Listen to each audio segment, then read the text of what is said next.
What's up, folks? Get my fat ass in this chair. I'm on episode 4, I think. Bear Business and BS.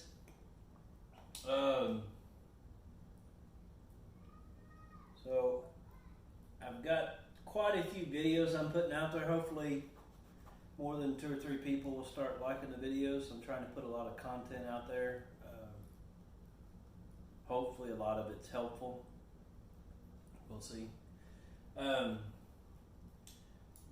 I thought I would talk some of these issues I've talked about in other videos, but I thought they might be, of course the virus issues kind of thrown this in a loop, but I don't know about your area, but right now, when I go, Home Depot's not this way because I think they're limiting the number of customers to get in, but Lowe's is packed.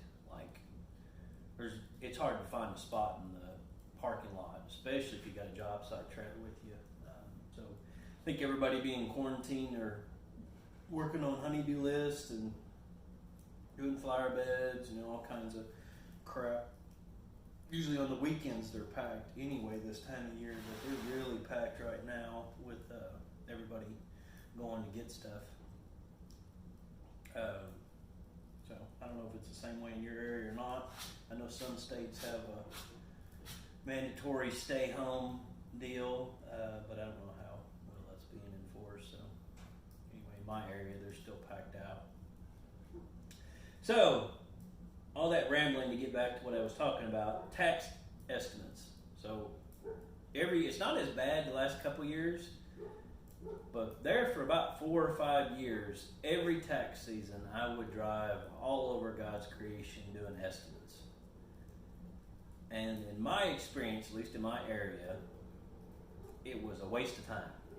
Because the people, one reason that I found out is the people that were planning on using tax money for privacy fence, some kind of home project, ended up not doing that project and spent the money on something else. So I wasted my time giving them an estimate.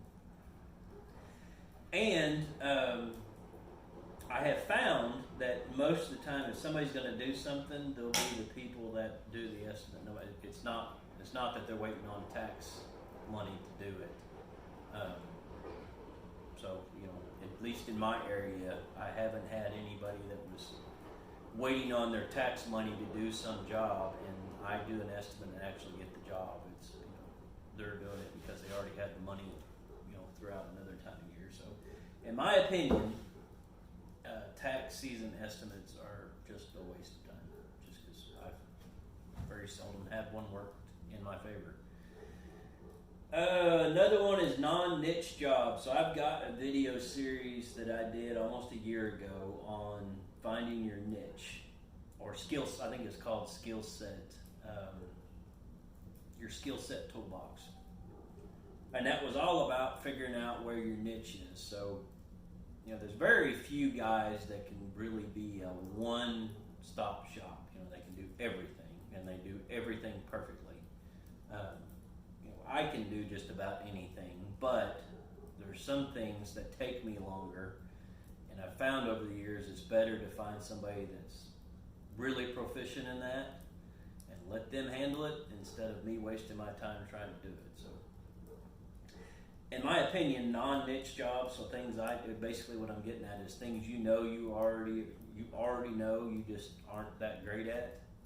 It's better to find somebody to do that for you, and then instead of trying to be everybody's everything.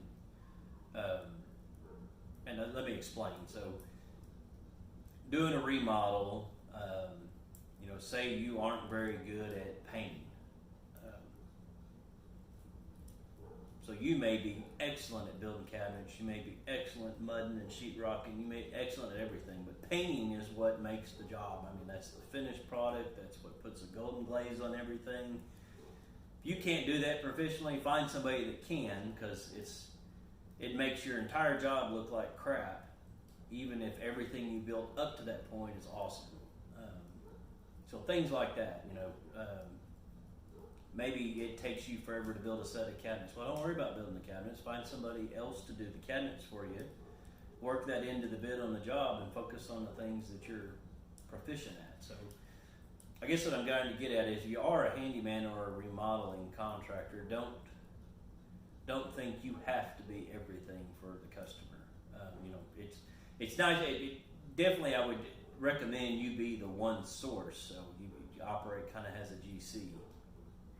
You may bring in a sub to do the painting. You may bring in a sub to build the cabinets or do the countertops, but you're the single throat to choke, so to speak, for the customer. So in my experience, and over the years, it's taken me a while to get to that point. I have gotten more proficient at some things over the years, but stick to what you're good at and what you can make money at. If you take it back from a further back view,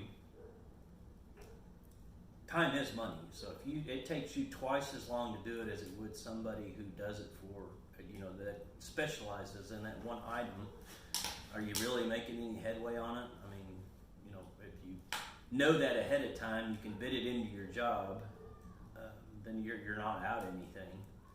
Still make money on that section of the job and let somebody else handle it instead of dealing with the headache of trying to do it yourself. So maybe you are the one-stop shop. You can do everything the customer asks and more. But in my experience, there's some stuff that it's not worth my time to screw with. So think about that when you're doing your jobs. I mean, especially when it's going to take you a while to get in the groove, and when you're first starting, it is good to try everything.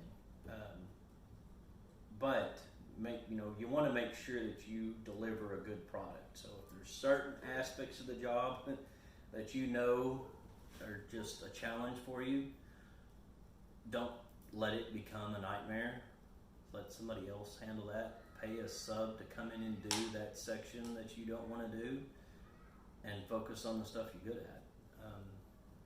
So over the years, I've done that with painting and finishing sheetrock.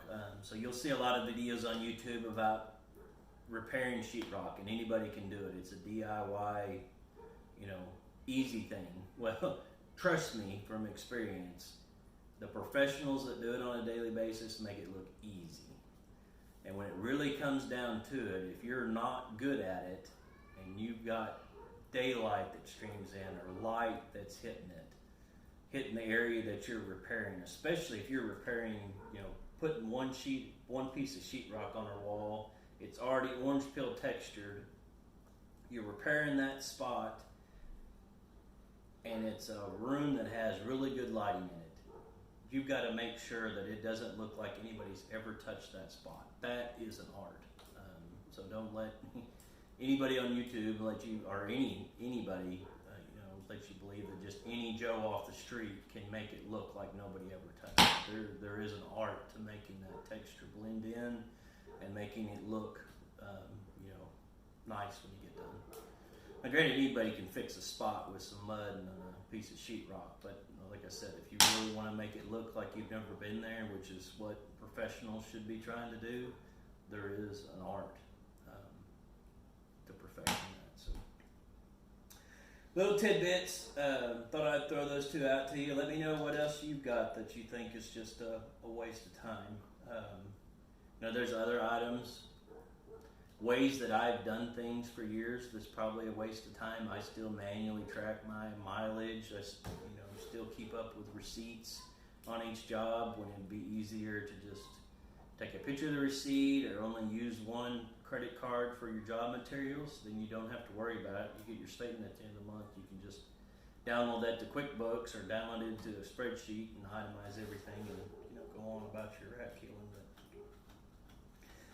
So I'm sure there's other things, but these two here were, what kind of came out to me as major issues that were a pain in the butt, waste of time. So other than that, hit that thumbs up and subscribe button, and hope y'all have a great one. Y'all stay healthy. See ya.